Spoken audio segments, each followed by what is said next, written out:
Chhuahtlang hlui âm môi mong nghe thở một Chhuahtlang thô lung ăn lên sẽ sẵn sàng sáng lu khắp thở cùng nghe gần lại xiang thu vì sáng em qua ôi na kinh tế tận quang trung nhà hân khổ ly phun vang ngày trăng xây elia nằm ta băng qua đằng xa đồn đúng cái ta đã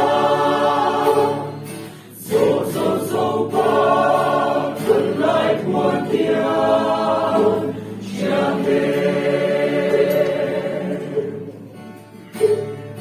Hanging so long gone to Chhuahtlang, Sale Zaipawl, Bo Har Tui De, Xóa tin ăn kim quang, không quên ăn lông,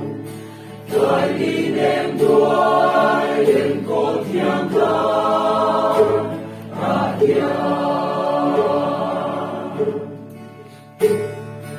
Đại đi ta sen xiang su lâu ăn qua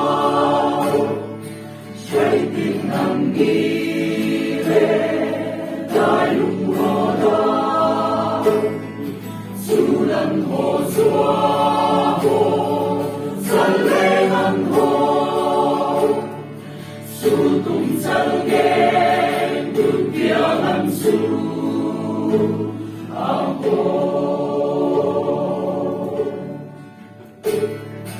Đi phút Chhuahtlang hlui đi về u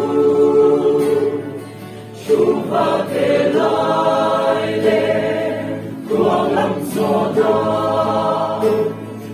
dòng xe lần đi